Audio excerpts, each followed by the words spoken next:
Big boss హౌస్లో ఎప్పుడు గొడవలే కాదు, కమ్యూనికేషన్ మరింత పెరగడానికి మరో టాస్క్ ఇచ్చేశాడు గుడ్ డే టాస్క్ అంటూ. ఇందులో సందర్భంగా వాళ్ళకి సంబంధించిన మెమరీస్ కోసం మాట్లాడుకుంటూ వస్తారు. అమర్దీప్ అయితే చెప్తాడు, నాకు లాస్ట్గా ఆర్యానా నా భార్య వీళ్ళందరితో కలిసి చాలా క్వాలిటీ టైం స్పెండ్ చేసి వాళ్ళతో కలిసి లంచ్ చేసా, అది నాకు మెమరబుల్ డేగా ఫీల్ అవుతున్నాను బిగ్ బాస్ లోపలికి వచ్చే ముందు అని చెప్పడం జరుగుతుంది.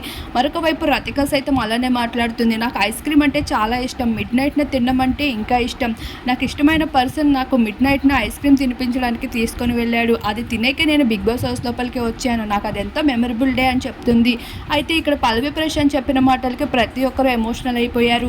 పల్లవి ప్రశాంత్ కూడా అదే చెప్తాడు, చిన్నప్పుడు మా నాన్నకి పెద్దగా ఏమీ లేవు, అలాంటి సమయంలో నాకు స్కూల్కి వెళ్ళేటప్పుడు వచ్చేటప్పుడు ఒక చిన్న బైక్ ఉండేది, దాని మీదే నాకు తీసుకొని వెళ్ళేవాడు, ఇప్పుడు నేను బిగ్ బాస్ హౌస్ లోపలికి వస్తున్నానని తెలిసి ఆ బైక్ మీద నాకు ఊరంతా తిప్పాడు, అలానే బిగ్ బాస్ హౌస్ బయట గంటలు గంటలు వెయిట్ చేసేవాడిని, ఆ సమయంలో నా ఫ్రెండ్స్ నాకు చాలా హెల్ప్ చేయడం జరిగింది, అలానే నేను ఈరోజు బిగ్ బాస్ హౌస్లో ఉన్నాను, ఇది కూడా నాకు ఎంతో మెమరబుల్ డే అంటూ పల్లవి ప్రశాంత్ చెప్పిన మాటలకి హౌస్మేట్ కాదు ఇప్పుడు కంటెస్టెంట్స్ కూడా ఎమోషనల్ అవ్వకుండా ఉండలేరనే చెప్పుకోవచ్చు.